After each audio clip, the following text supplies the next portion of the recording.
करने पे बैठे हैं। बात क्या है कि जिस दिन हमको स्नान के लिए हम निकले थे, स्नान करने तो लोग बिना खाए ही जाते हैं। मानी सी बात है कि जाके पहले स्नान करेंगे तब आके कुछ खाएंगे पिएंगे, तो बिना खाए ही निकले थे। स्नान करके आते तो कुछ खाते पीते, लेकिन स्नान का मौका भगवती ने नहीं दिया। बीच में ये लोग प्रत्यक्ष बाधक बन गए। दिन बीत गया, 12 बजे रात तक, 1 बजे रात तक अमावस्या तिथि ज्योतिष के अनुसार थी। तो हमने सोचा कि क्या पता बड़े अधिकारियों को पता चलेगा, उनको लगेगा कि भाई गलत हो रहा है, तो आकर के कहें कि भैया गलती हो गई चलो। तो 1 बजे रात तक हम बिना अन्न जल के बैठे रहे। ये बात सही है, इसलिए बैठे रहे कि क्या पता नहाने का मौका मिल जाए, आकर के गलती मान ले, क्षमा याचना कर दे। देखो अखिलेश यादव ने मूर्ति विसर्जन के प्रकरण पे हमको लाठी मरवाई थी अपने, उनके भी यही अधिकारी थे, डीएम और कमिश्नर यही सब थे। और अभी पता चला है कि जो कल मारने वाला था उसमें से एक वहाँ बनारस में उस दिन भी था, जिसने उस दिन भी लाठी मारी थी। इसका मतलब है कि वो निजी खुन्नस रखता है, उसका भी नाम साफ नहीं करेंगे जरूरत पड़ी तो। लाठी मारी थी उन्होंने, बड़ा आक्रोश हुआ था, सबने प्रतिकार यात्रा भी निकाली थी।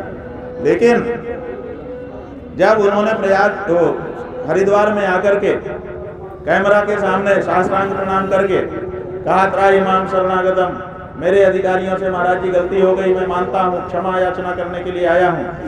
तो हमने क्या किया, माफ कर दिया कि नहीं कर दिया? क्योंकि क्षमा याचना के लिए अगर कोई शब्द बोल करके सिर झुका देता है, उसके बाद शायद ही कोई होगा जो कहे कि नहीं मैं नहीं माफ करूंगा। क्षमा याचना में प्रत्युत्तर की आशा नहीं की जाती, क्षमा याचना करने मात्र से वो मिल जाती है, ऐसा माना जाता है। तो हमने सोचा कि वो आ जाए, आके क्षमा मांगेंगे तो हम क्या करेंगे, चले ही जाएंगे।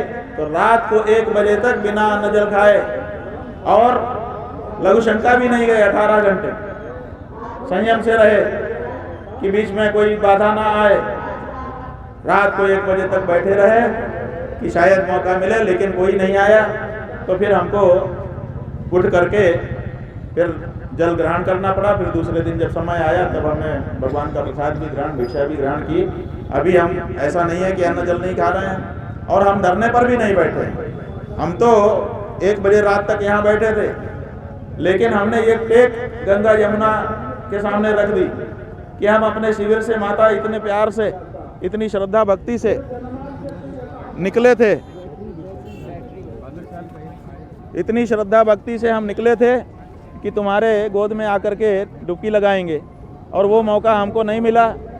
तो हमारी टेक है कि जब तक ससम्मान स्नान का मौका हमको तुम्हारी तरफ से कृपा करके नहीं मिलता है, तब तक अब हम शिविर में प्रवेश नहीं करेंगे। निकले थे स्नान करने के लिए, तो स्नान करके ही प्रवेश करेंगे। तो इसीलिए अब बाहर रह रहे हैं, और कोई बात नहीं। रात में भी यहीं रहते हैं, वही गाड़ी में रहते हैं, शिविर में प्रवेश नहीं करते हैं। तो वो हमारी गंगा जमुना के सामने टेक है, किसी सरकार के सामने हमारा कोई प्रदर्शन नहीं है। और हमने जो गौ माता की रक्षा के लिए प्रेरणा यात्रा निकाली थी, 5000 शिविरों के सामने जा करके उसको हमने कंटिन्यू कर दिया। आज भी 10 बजे से 2 बजे तक हमने लगभग 150 उनको शिविरों में जा करके प्रेरणा प्रदान की है। और हमारी इच्छा है कि ज़्यादा से ज़्यादा शिविरों में जाते हुए 5000 शिविरों तक हम माघ मेला पूरा होते तक पहुंच जाएं, ताकि सब शिविर के दरवाजे पे जाके गौ माता की रक्षा की गुहार लगा सकें। क्योंकि अब ये ज़रूरी है। और हमारा ये कहना है कि 78 साल से गौ माता की रक्षा का जो वाक्य हम अपने अपने शिविर में अकेले अकेले बोलते रहे, अब उसको इकट्ठा होकर के तगड़े से बोलने की, बिना संकोच बोलने की ज़रूरत है। तो हम लोग वो बोलेंगे।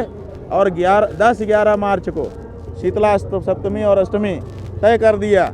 यहाँ नहीं, यहाँ मेला अलग मामले से है। हम दिल्ली में इकट्ठा होंगे और वहीं से आवाज़ लगाएंगे कि गौ माता की रक्षा करो। और हमने साधुओं से कहा विचार करके आना, जैसे समर्थन वापसी होती है, समर्थन वापसी होती है ना। आपको याद होगा जब बीपी सिंह की सरकार बनी थी, तो भारतीय जनता पार्टी ने उनको बाहर से समर्थन दिया था, सरकार चल रही थी। बाद में लाल कृष्ण आडवाणी जो